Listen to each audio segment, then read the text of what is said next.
There's a law of attraction and a law of repulsion. The law of repulsion, the purpose of the law of repulsion is to allow the plus and minus to come together. The plus and pluses repulse one another. So one of the reasons why the Bible has a prohibition on same-sex relationships is because it's the same thing in the, the plus and plus don't go together. They repulse one another. So it was meant to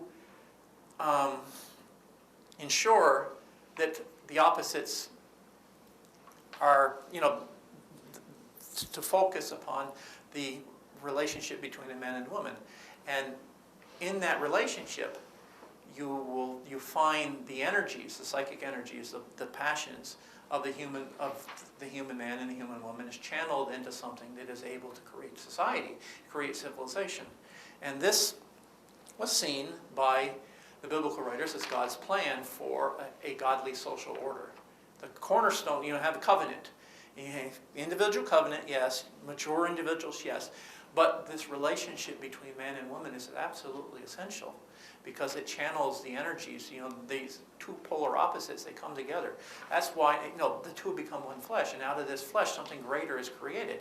Children, yes, but a civilization comes out and flourishes because of the channeling of these energies that happens in the love and relationship between men and women. Now, I mentioned children. Obviously, you come together and you have this relationship, and it's a funny thing. Children tend to come out of that. Now, the ideal of a godly society needs to be passed on to the children. So, big part of the responsibility of parents is the raising up of saints, or the raising up of godly individuals. So the parents have a responsibility to pass on this notion of covenant to the children. And the children, when a child is young, as they get older, it's not really, don't see things that way. But when a child is young, their parents are like God to them. And for a very young child. And there's a reason for that, because the image that the child has of God is the image that they're going to have, is created by their parents.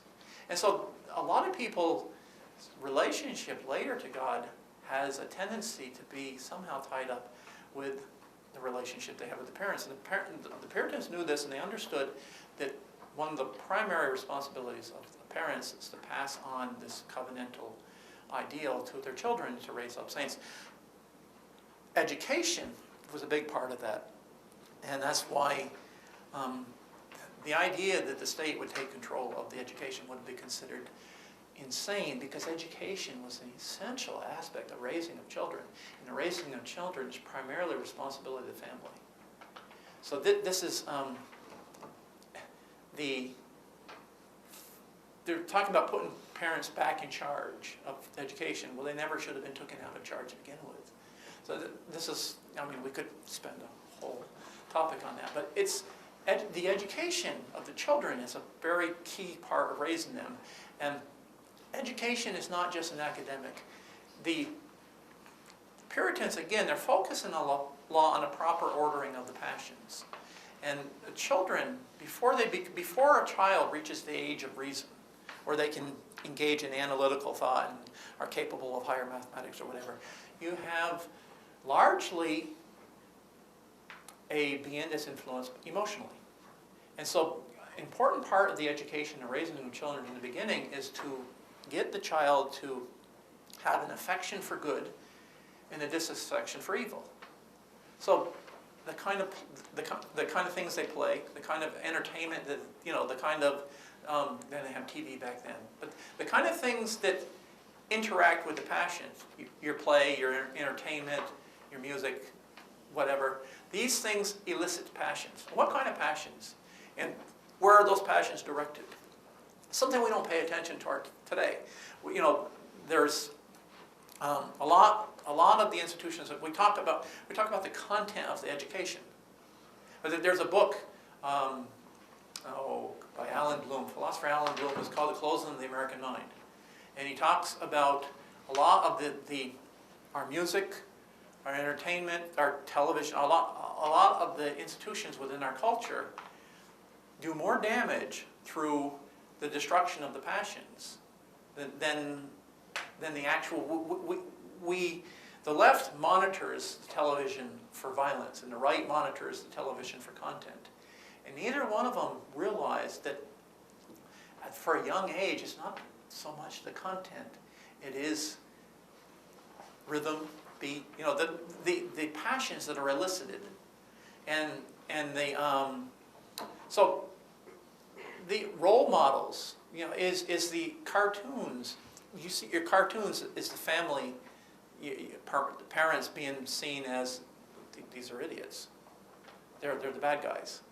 So these are things that the Puritans understood very well, and they didn't. It wasn't something that they would have had to rediscover. They understood that long before you get to the point of analyzing content, reason kicks in. You have to shape the passions, because if you don't if you don't have holy affection, then your reason is going to be distorted. So you start off by encouraging the children to have an affection for good and a disinclination for evil, to shape the passions. And then you get to the point where the reason kicks in. So then the passions are also, then they're had a very, very regular educational curriculum. So that, the study of mathematics was, in the study of all the sciences and stuff like that, was important for the development of reason, because the reasoning is not just a mathematical exercise, but you choose. Reason is a faculty between which we weigh objectives. And so the same reason that can be used to analyze a mathematical equation can be used to weigh objectives and choose a course of action. And the course of action is very important in living a moral life. And so the passions, a proper ordering of the passions is important, but an important was in the development of the reasoning powers as well. The two together lead to the proper action, proper behavior, and the ability to lead the moral life. And so the intellect, emotion, and will all come together.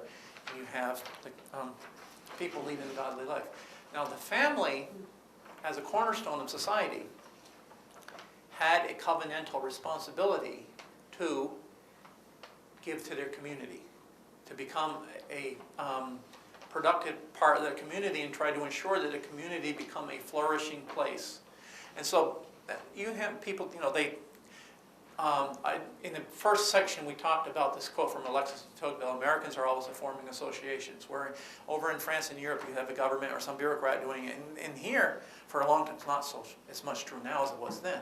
But here, if you wanted to create a school or a library or something like this, people would get together and they would come together because they had this understanding of this covenantal responsibility as individuals, as a family, as a community, as a church. The church, next to the family, the next up from the family was considered the church, or synagogue or whatever. It's your house of worship.